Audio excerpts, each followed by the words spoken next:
Em nome do Pai, do Filho e do Espírito Santo. Amém. Vinde, Espírito Santo, enchei os corações dos vossos fiéis com a luz do Espírito Santo. Fazei que apreciemos retamente todas as coisas, segundo o mesmo Espírito, e gozemos sempre de sua consolação. Por Cristo, Senhor nosso. Amém. Creio em Deus Pai Todo-Poderoso, Criador do céu e da terra, e em Jesus Cristo, seu único Filho e nosso Senhor, que foi concebido pelo poder do Espírito Santo. Nasceu da Virgem Maria e padeceu sob Pôncio Pilatos. Foi crucificado, morto e sepultado. Desceu à mansão dos mortos e ressuscitou ao terceiro dia. Subiu aos céus e está sentado à direita de Deus Pai Todo-Poderoso, donde há de vir julgar os vivos e os mortos. Eu creio no Espírito Santo e na Santa Igreja Católica, na comunhão dos santos e na remissão dos pecados, na ressurreição da carne e na vida eterna. Amém. Pai nosso que estais nos céus, santificado seja o vosso nome. Venha a nós o vosso reino. Seja feita a vossa vontade, assim na terra como nos céus. Pão nosso de cada dia nos dai hoje. Perdoai-nos nossas ofensas, assim como nós perdoamos a quem nos tem ofendido. Não deixei-nos cair em tentação, mas livrai-nos do mal. Ave Maria, cheia de graça, o Senhor é convosco. Bendita sois vós entre as mulheres. Bendito é o fruto do vosso ventre, Jesus. Santa Maria, Mãe de Deus, rogai por nós, pecadores, agora e na hora de nossa morte. Amém. Você possa, então, neste momento, ir pedindo o auxílio do Espírito Santo sobre a tua vida, que ele venha tocar a tua mente, o teu coração, a tua alma, o teu espírito, para que você possa, nós todos possamos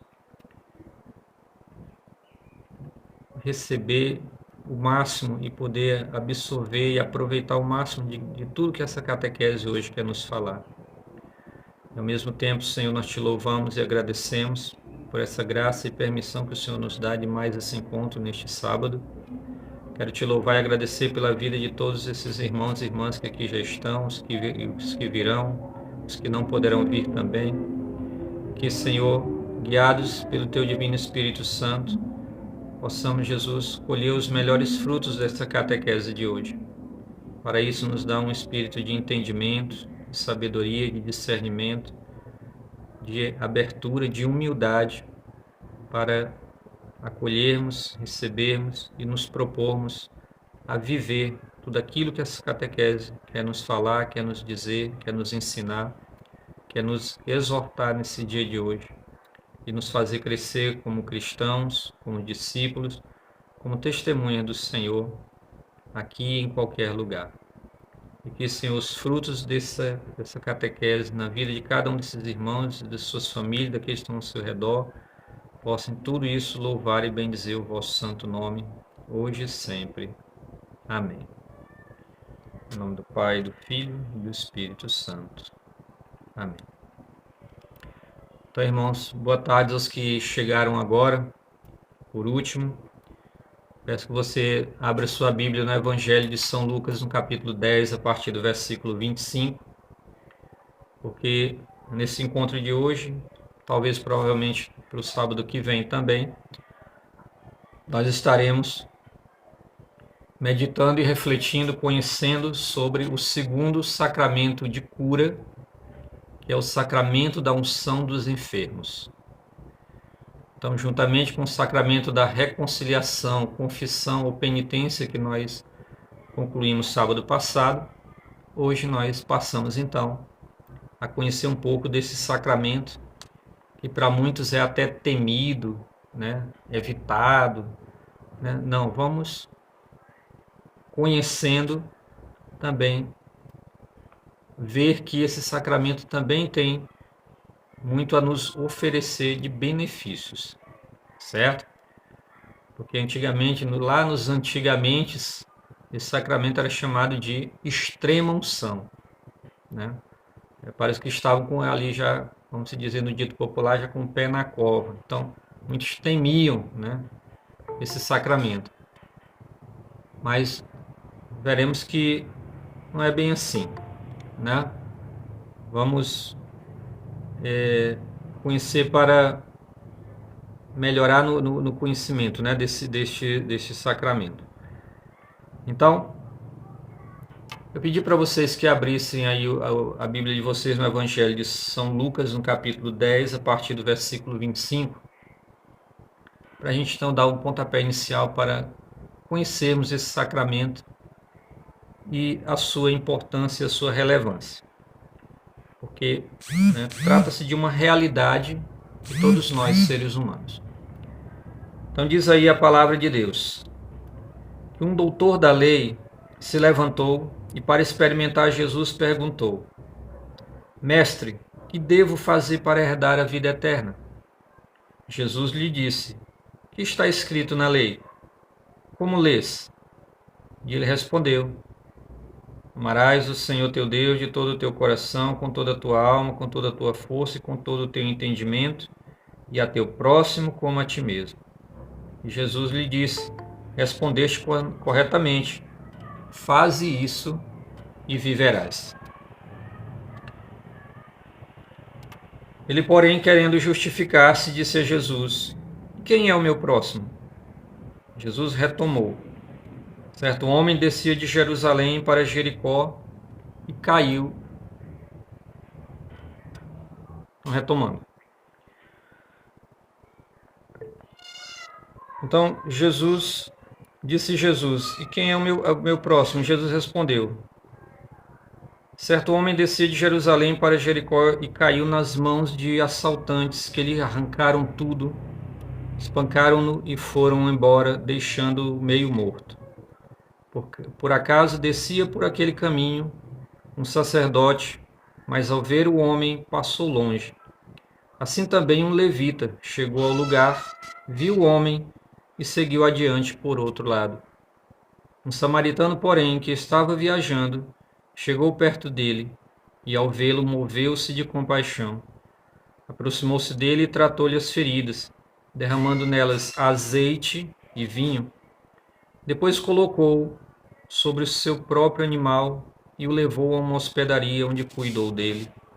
No dia seguinte pegou 2 denários e deu-os ao dono da hospedaria, recomendando: Cuida dele, e o que gastares a mais eu pagarei quando eu voltar. No teu parecer, qual dos 3 fez-se o próximo do homem que caiu nas mãos dos assaltantes? E ele respondeu: Aquele que usou de misericórdia para com ele. Então Jesus lhe disse: Vai e faze tu o mesmo. Palavra da salvação, glória a vós, Senhor. Então, irmãos, irmãs, vocês veem aqui nesse texto bíblico, Jesus, contando aqui sobre a misericórdia, o amor misericordioso que temos ter para com o outro, né? E Jesus conta essa parábola, então, num contexto de alguém, de um homem que ia por um caminho. O que é esse caminho, gente? É a nossa jornada nessa vida. É o nosso peregrinar por essa vida. É o nosso tempo nesta vida. Então esse homem ia andando pelo seu caminho, fazendo a sua jornada. De repente diz que ele é atacado por assaltantes. Ele é atacado por assaltantes. Ele é atacado pelo mal. Ele é atacado pelo inimigo, que o deixa ali muito ferido, né, extremamente machucado, né? E Jesus conta então que passam 2 homens, um fariseu, um levita, e os 2 ignoram aquele homem enfermo, gravemente machucado, gravemente ferido. Mas vem um samaritano, que não se dava bem com judeus, porque o ferido era judeu, e esse aqui estende a mão e socorre aquele homem. Coloca-lhe ali vinho e azeite nas suas feridas, nos seus ferimentos, seus machucados, põe no seu cavalo e leva para uma hospedaria para ser ali tratado. Então, quem são esses assaltantes? Quem são esses que nos assaltam e nos atacam e vêm contra nós na nossa jornada desta vida? Quem senão o mal? Quem senão o inimigo, o adversário e seus asseclas, que são os demônios? Mas quem são esses assaltantes também, se não são os pecados, os nossos pecados? Quem são esses também que nos assaltam, senão as enfermidades, porque é uma realidade de todo ser humano desde a queda de nossos pais Adão e Eva. A partir dali, do pecado original, onde até antes do pecado original, nossos pais nunca conheceriam a doença, nunca conheceriam a enfermidade, nunca saberiam o que é isso, nunca saberiam o que é a dor, nunca saberiam o que é o sofrimento. Mas, entre outras mazelas que adveio sobre o homem a partir da queda dos nossos pais, com o pecado original entre elas, veio essa dura realidade da qual ninguém escapa, chamada enfermidade. E enfermidade rima com sofrimento. Então estava ali aquele homem, muito machucado, muito ferido, enfermo e sofrendo com aquelas enfermidades, talvez até com risco de morte. Então, é uma realidade nossa. As enfermidades, seja por uma causa natural, biológica, seja por uma causa espiritual. O certo é que faz parte da nossa jornada, desse nosso caminhar, desse nosso peregrinar por essa vida, como ia aquele homem naquele caminho ali, seguindo algum destino. Assim como ele, nós também podemos ser assaltados de alguma dessas maneiras. Por uma via natural ou por uma via espiritual. Certo é que as enfermidades e o que elas trazem embutido no combo chamado sofrimento são realidades nossas. São realidade do ser humano e continuará a ser até o dia que Jesus voltar para colocar as coisas no seu devido lugar. Ou então, nós sendo chamados dessa vida e indo para a glória, onde lá no Apocalipse diz, lá não haverá mais dor, não haverá mais choro, não haverá mais sofrimento. Mas enquanto aqui nesta vida estivermos nós, essa é uma realidade. Que já começa a partir do momento quando saímos ali do ventre da nossa mãe e nos acompanhará até o nosso último suspiro de vida. Então, Jesus mostra nessa passagem que o homem, por escolha própria, não é vontade de Deus.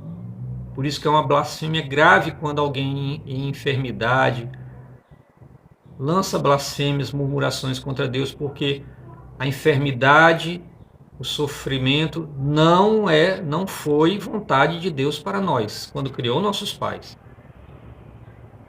A enfermidade e o sofrimento foi uma escolha do homem quando pecou e caiu da graça. E entre outras coisas,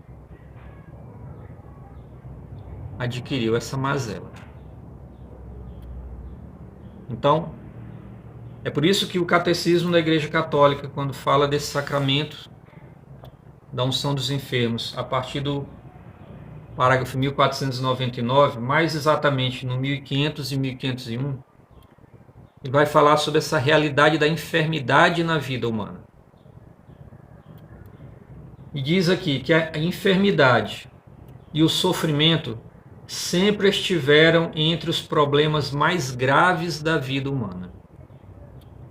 Na doença, o homem experimenta a sua impotência, seus limites e a sua finitude. Toda doença pode nos fazer entrever a morte. O que o catecismo está dizendo aqui para nós? Não há situação mais real na nossa vida, mais concreta na nossa existência, de nos mostrar de uma forma muito clara, muito explícita, o quanto nós somos frágeis e finitos quando no leito de enfermidade, quando no leito de dor, quando no leito de doença. Não existe o mais soberbo, não existe o mais arrogante, não existe o mais prepotente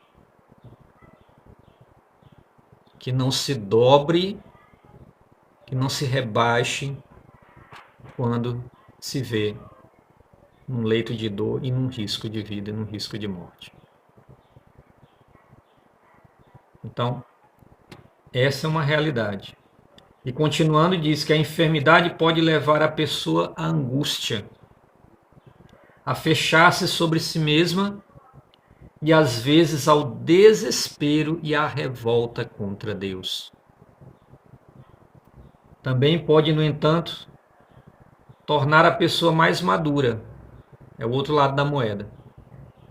Ajudá-la a discernir em sua vida o que não é essencial, para voltar-se àquilo que é essencial. Não raro, a doença provoca a busca de Deus, um retorno a Ele. Então, olha lá. Deus não queria o sofrimento, a dor, o padecimento para nós.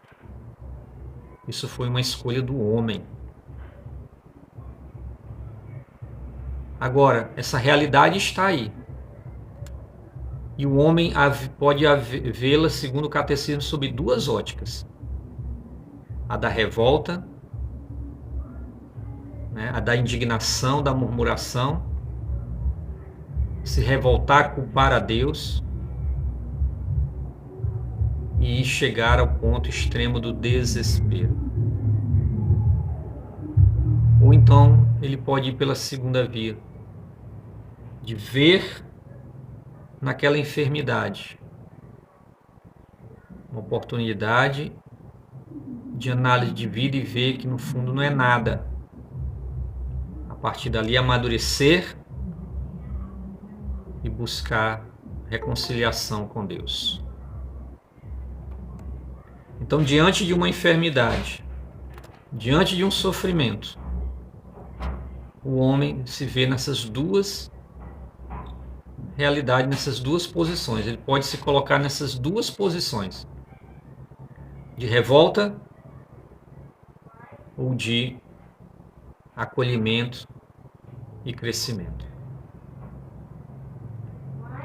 O certo é que Jesus vem a este mundo e vê que esta é a realidade. Jesus vem a este mundo e vê que esta é a dura realidade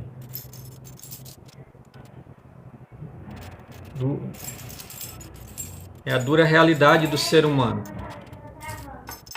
Então, diante dessa dura realidade, quando Jesus vem ao mundo, Jesus começa o seu ministério. O que mais ele vai fazer?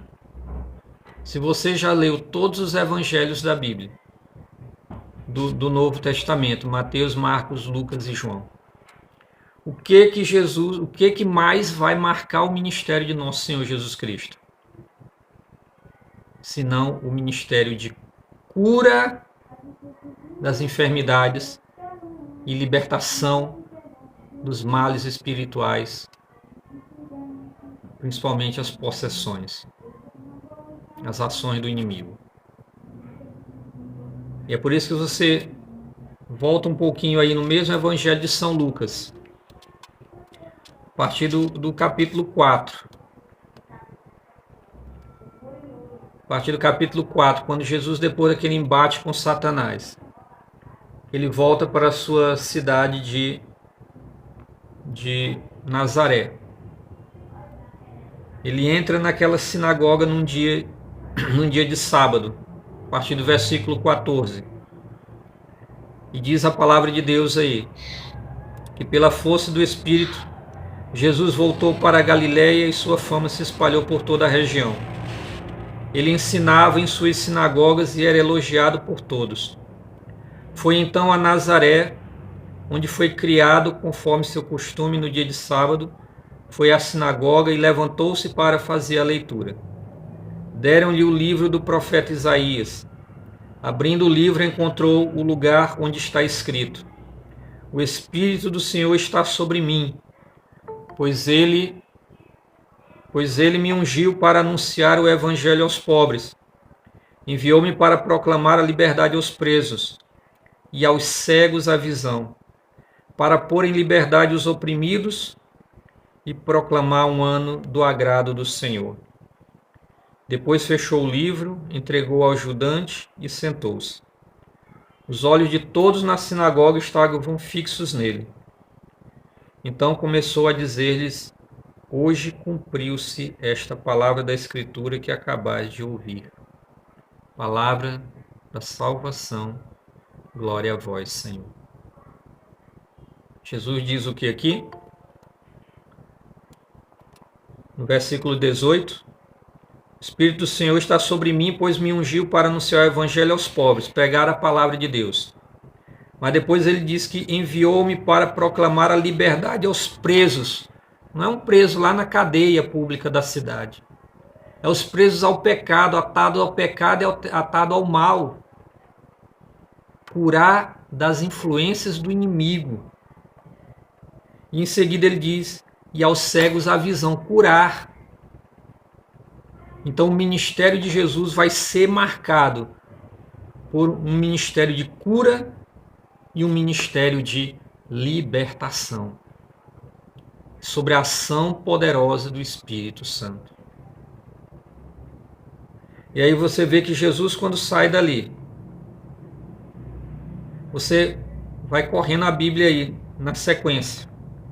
Você chega a partir do versículo 31, esse texto bíblico vai narrar o quê?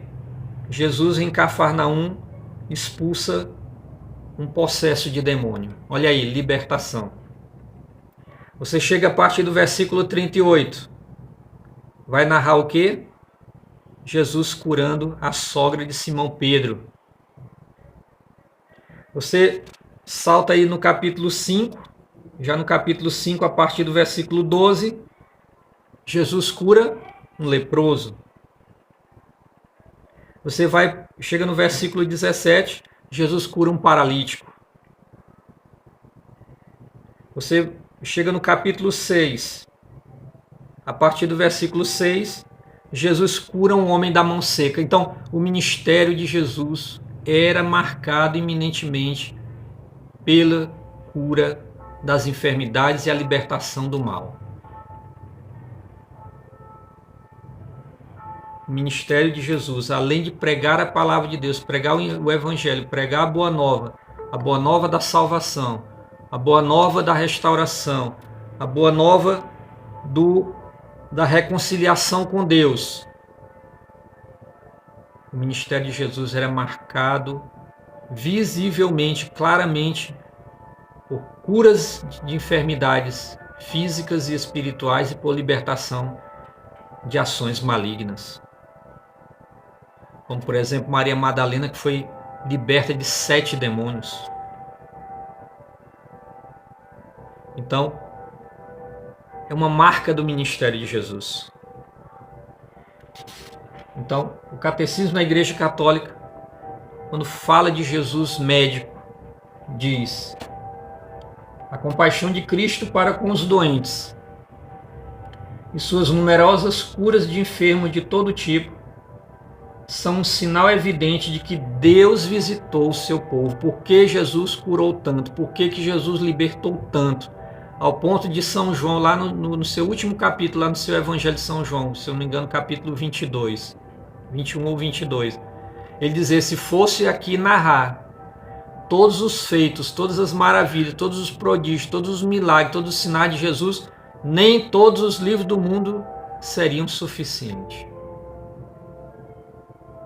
Então os 4 evangelhos, irmãos e irmãs, contam isso aqui, isso aqui, do que foi o ministério de cura e libertação de Jesus. Por isso que Jesus arrebanhava aquelas multidões. Jesus tinha que viver nos desertos, fora da cidade, nas montanhas, porque dentro da cidade ou nos arredores era o enxame do povo atrás de Jesus para ser curado, para ser liberto, para ser restaurado. Quantas mil pessoas tinha naquelas 2 passagens da multiplicação de pães? Lá fala de 5.000 homens e crianças. Não cita as mulheres. Então esses 5.000 dobra isso aí no mínimo. Por quê? Porque era visível o poder que Jesus tinha de curar e de libertar. E Jesus fazia isso por quê? Porque diz o Catecismo da Igreja Católica, para mostrar que era um sinal evidente de que Deus visitou o seu povo. Mas os profetas antigos também curavam. Existe relato de cura da parte de Ezequiel, de Elias, de Eliseu. Mas o que Jesus fazia era inigualável, era incontestável, ao ponto deles questionarem quem é este, que até os demônios ele dá ordem. Quem é este?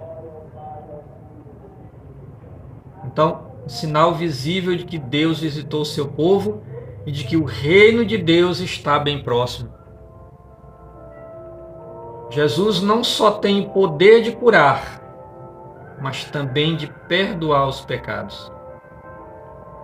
Ele veio curar o homem inteiro, a alma e o corpo. Então, detalhe, irmão e irmã, quando Jesus mandava embora aquela enfermidade, Jesus não proclamava ali só uma cura física. Jesus curava por inteiro, em corpo, alma e espírito. Por isso que aqueles curados, por isso que aqueles libertos, automaticamente a maioria deles seguiam Jesus. Iam ao encontro de Jesus. Porque a cura era muito mais do que só aquela doença que foi embora. Era uma cura íntima, inclusive de quê? De saber que eram amados por Deus.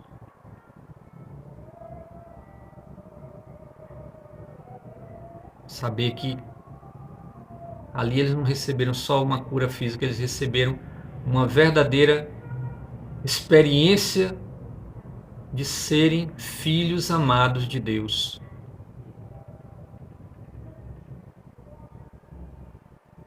E é isso que o Catecismo quer dizer aqui. Então, uma cura vinda verdadeiramente da parte de Deus, da parte do alto, ela não manda só embora uma enfermidade, mas ela manda embora a incredulidade. Ela manda embora o afastamento de Deus. Ela manda embora a dependência do pecado. E ela acolhe o amor de Deus. Ela acolhe o amor de Deus. É o médico de que necessitam os doentes. Sua compaixão para com todos aqueles que sofrem é tão grande que ele se identifica com eles. Doentes, cuidaste de mim. Aquela passagem lá de Mateus 25, quando Jesus fala, né? Mestre, quando nós te vimos, e Jesus vai dizer, né? Eu estava preso e foste me visitar, estava nu e me vestiste, Estava com fome, me deste de comer.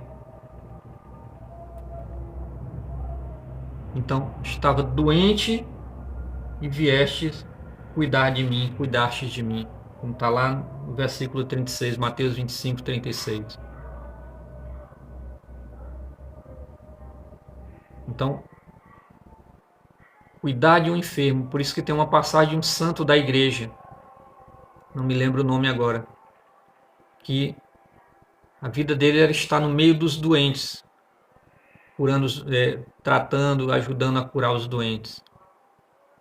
Certa vez chega alguém para ele e diz: irmão fulano, estão procurando pelo Senhor, estão pedindo a sua presença. Ele disse: agora não, que eu estou cuidando de Jesus. Então os santos viam claramente ali a presença de Jesus naquele que sofre, que o próprio Jesus deixou dito na Bíblia: eu estava doente e viestes cuidar de mim. Seu amor de predileção pelos enfermos não cessou. Ao longo dos séculos, de despertar a atenção toda especial dos cristãos para com todos os que sofrem no corpo e na alma. Esse amor está na origem dos incansáveis esforços para aliviá-los. Então, Jesus, quando vem, se encarna, se torna homem como nós, vê de forma impactante essa realidade da enfermidade e o sofrer que ela traz. E por isso que o ministério de Jesus é tão marcado pelo esse ministério de cura e de libertação. Ao ponto que, como diz aqui o catecismo, Jesus se irmanar esses enfermos. Isso não se chama empatia, né? A palavra do momento. Isso se chama compaixão.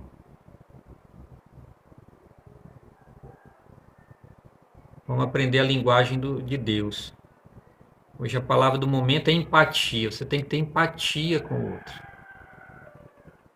Jesus nos chama aí muito mais a fundo. Nós precisamos ser compassivos, ter compaixão, porque a compaixão é se colocar verdadeiramente no lugar do outro, ou seja, o sofrer do outro é o meu sofrer. Que é o oposto extremo da pena. Porque o que é ter pena? É eu até me condoer do outro, mas não ter nenhuma atitude concreta de ajudar. O que é a compaixão? É ver o sofrer do outro e me inquietar ao ponto de me mover para fazer alguma coisa.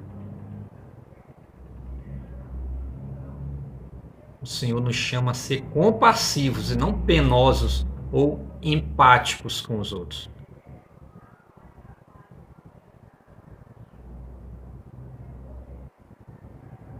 Então a compaixão é uma virtude dos verdadeiros cristãos que estão em Cristo. Então, Jesus viveu essa realidade, né, no seu ministério de cura e libertação. E o que ele vai fazer com seus discípulos? Mandá-los fazer a mesma coisa. Se você vai aí para o Evangelho de São Mateus, no capítulo 10, nos versículos de 5 a 8, Mateus capítulo 10, versículos de 5 a 8, Jesus manda aqueles discípulos em missão dar uma unção para eles. E diz a palavra: Jesus enviou esses 12, dizendo-lhes: não ireis aos gentios, nem entrareis em cidade de samaritanos. Ide antes as ovelhas perdidas da casa de Israel. Por onde andardes, proclamai: o reino dos céus está próximo. Curai enfermos, ressuscitai mortos, purificai leprosos, expulsai demônios. Palavra da salvação.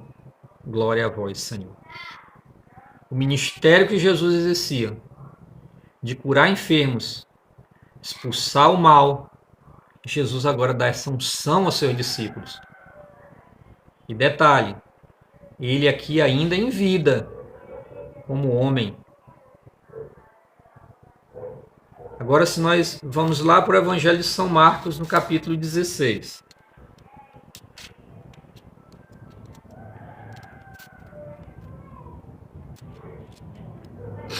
A partir do versículo 15.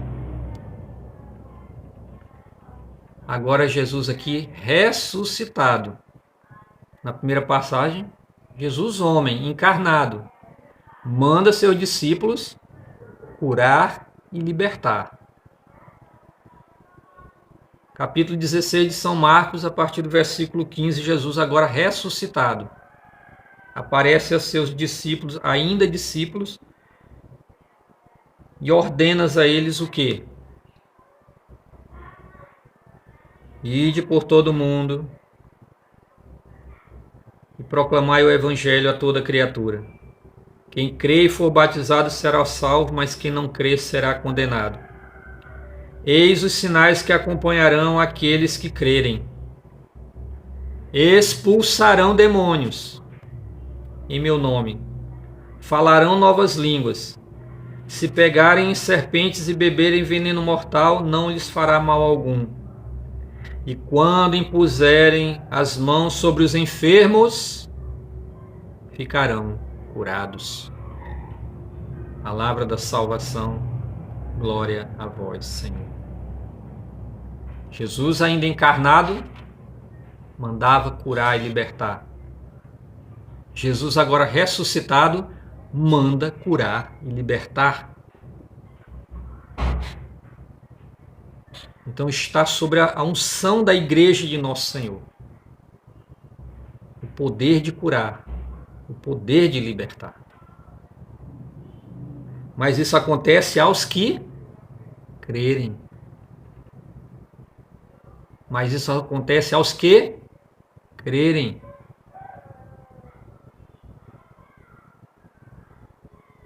Então, por que tanta gente saindo da sua igreja católica, apostólica, romana para ir para outros lugares por aí? Porque acolá a cura está acontecendo. Lá na igreja tal, a cura e a libertação está acontecendo. Isso não acontece mais dentro da igreja católica? Acontece, irmãos. A unção de Jesus está sobre essa igreja. Agora falta o crer. E principalmente da parte de quem recebe. Porque se nós temos um sacramento de cura, esse sacramento ele é eficaz. Mas é eficaz na vida daquele que crê.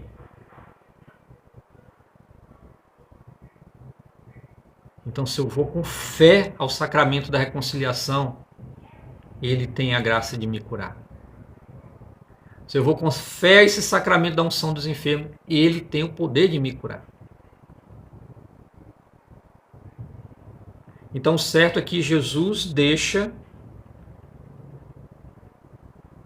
essa unção, deixa esse poder dentro da sua igreja. Pela ação de quem? Do próprio Espírito Santo, que era quem agia em Jesus e o fazia curar e libertar. E aí, esses apóstolos, depois de Pentecostes, revestidos pela unção do Espírito Santo, eles começam a colocar esse mandato em prática. Eles começam a colocar isso em prática. Então, se você vai para Atos dos Apóstolos, a igreja agindo no mundo agora, depois da partida de Jesus, você chega, por exemplo, eu não vou ler aqui os textos, vou só dar as citações. Você chega, por exemplo, em Atos 3, Pedro e João curam um aleijado ali na porta do templo. Você chega no capítulo 5, a partir do versículo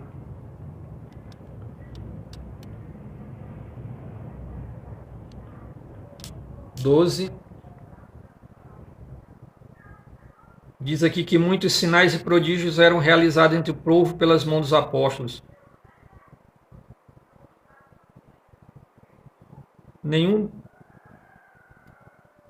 Todos os fiéis se congregavam bem unidos no pórtico de Salomão. Nenhum dos outros ousava juntar-se a eles, mas o povo estimava-os muito. Entretanto, crescia sempre mais o número dos que aderiam ao Senhor pela fé.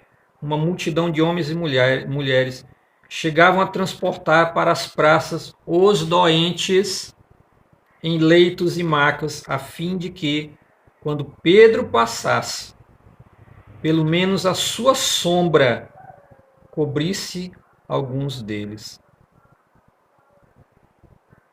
Também das cidades vizinhas de Jerusalém vinham a multidão trazendo doentes e pessoas atormentadas por espíritos impuros, e todos eram curados. Então olha agora a igreja, através dos seus apóstolos, curando e libertando como Jesus fazia. Com tanto poder, né? Lembra que Jesus, quando antes de partir, disse: e quando o Paráclito, o Espírito Santo vier, fareis coisas maiores do que eu fiz. Pelo menos nas narrativas dos evangelhos não tem nenhuma dizendo, né, citando Jesus curando com a sua sombra. E diz aqui que Pedro, a sombra de Pedro passava por cima dos doentes ali naqueles leitos e paralítico levantava. E leproso se curava e assim por diante.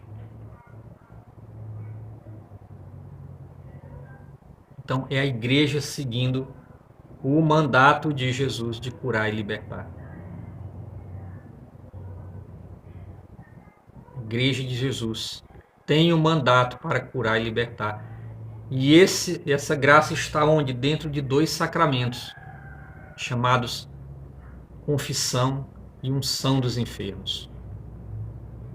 Então é neste contexto que o sacramento da unção dos enfermos ele é introduzido na igreja. Se você voltar aí em Marcos, capítulo 6, no versículo 12. Marcos, capítulo 6, no versículo 12.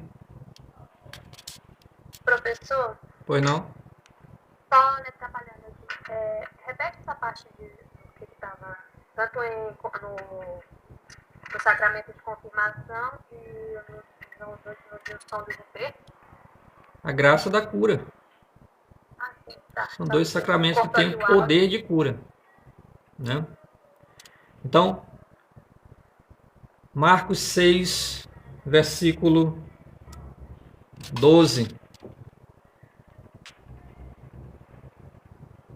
É aquela mesma passagem da missão dos apóstolos, que Jesus manda eles irem pregar, curar os enfermos, né? Libertar dos demônios. E aqui no texto de Marcos termina dizendo assim, ó, no versículo 13. Perdão, versículo 12 mesmo. E saindo eles começaram a anunciar, a fim de que o povo se arrependesse. Expulsavam muitos demônios. Ungiam com óleos numerosos enfermos e faziam curas.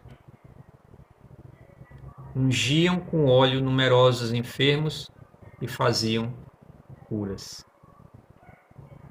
Aqui nesse texto, a igreja acredita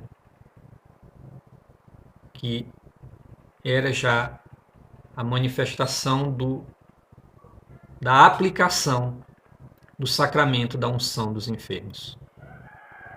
Quando eles pegavam aquele óleo ungido, colocavam sobre aquele enfermo e aquele enfermo era instantemente curado.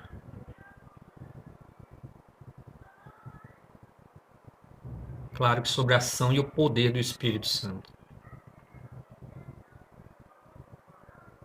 Então, isso para rememorar o quê?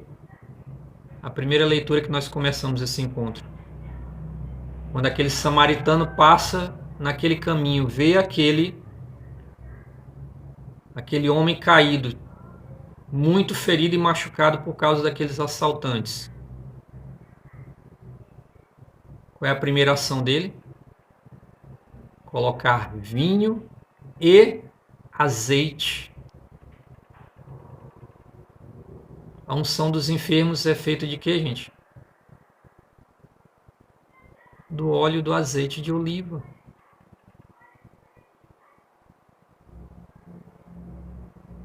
Então, aqui está, a igreja acredita que aqui está uma demonstração do que já seria a aplicação do sacramento da unção dos enfermos.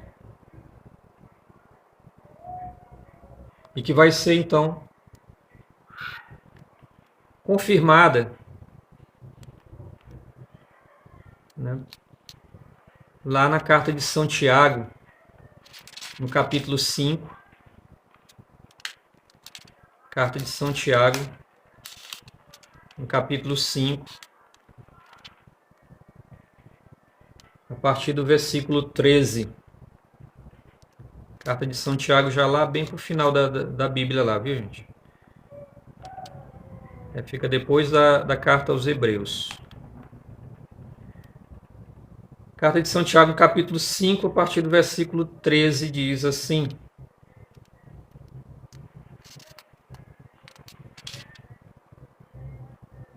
Alguém dentre vós está sofrendo? Recorra à oração.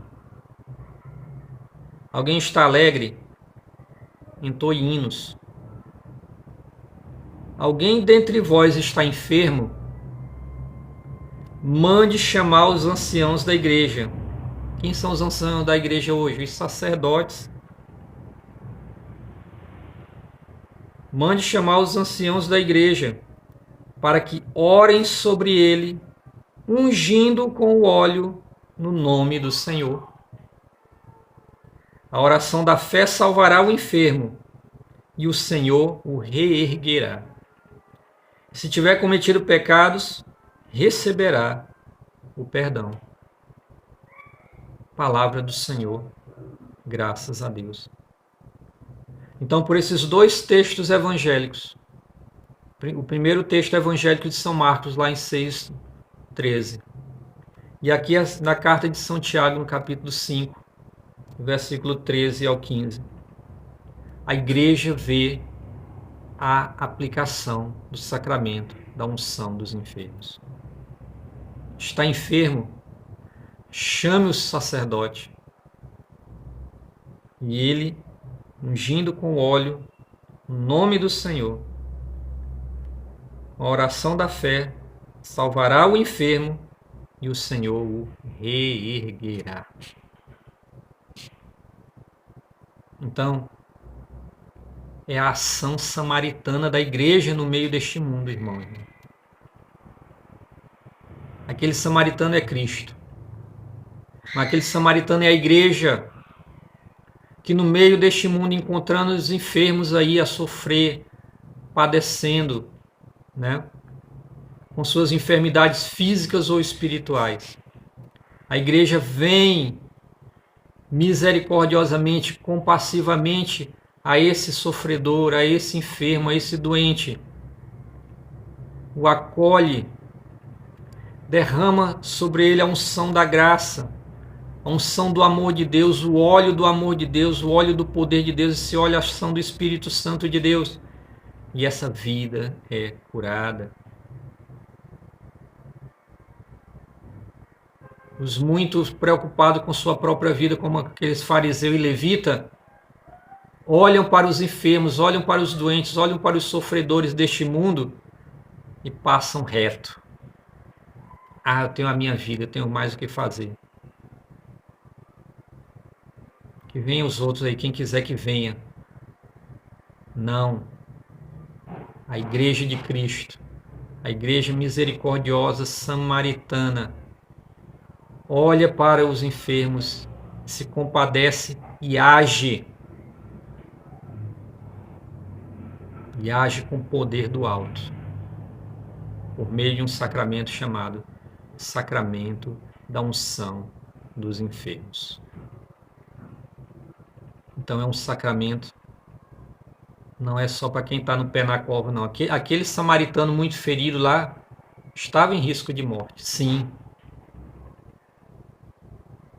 Mas é uma igreja que, antes de tudo, está à procura da cura e da restauração, antes de tudo, daquele que está enfermo.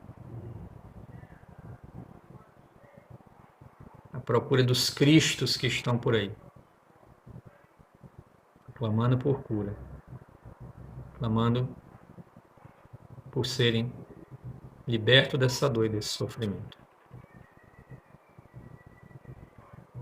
Sábado que vem, então, nós damos prosseguimento a este sacramento, aprofundando então um pouco mais no catecismo da Igreja Católica, no que ela nos orienta e nos ensina a mais sobre esse sacramento. Amém, irmãos? Então, desde já, tenhamos uma visão diferenciada para com o sacramento da unção dos enfermos. E, antes de tudo, que vir em favor das dores e dos sofrimentos que existem, que são reais, no corpo, na alma, no espírito. Deus deixou essa unção, Deus deixou esse poder para a sua igreja, por meio dos seus ministros, por meio de um sacramento, que você tem acesso a ele. Então, não titubeie em buscar, se preciso for. Meu Deus, meu Pai, eu te louvo e te agradeço por mais essa oportunidade desse encontro aqui com esses irmãos e irmãs neste dia, nesta hora, para mergulharmos, Senhor Jesus, no conhecimento dessa grande graça que o Senhor também deixaste para todos nós, para a humanidade, por meio da tua Santa Igreja, que é esse sacramento da unção dos enfermos. Ajuda, Senhor, que então, a partir de agora, todos nós tenhamos esse olhar diferenciado, esse profundo amor e essa busca de intimidade com esse sacramento quando preciso for para nós ou para aqueles que estão em nosso redor, que nós vemos precisados. E que ele seja grande auxílio para a nossa vida e para a vida do outro também. O Senhor abençoe, Jesus, grandemente, cada um aqui, e que, com sua graça, possamos estar no próximo sábado para continuar essa catequese, essa mesma fé, essa mesma unção. Tudo isso eu quero vos louvar e agradecer, em nome de Jesus. Amém. Ave Maria, cheia de graça, o Senhor é convosco. Bendita sois vós entre as mulheres, e bendito é o fruto do vosso ventre, Jesus. Santa Maria, Mãe de Deus, rogai por nós, pecadores, agora e na hora de nossa morte. Amém. Nós estivemos reunidos e queremos sempre permanecer em nome do Pai, do Filho e do Espírito Santo. Amém.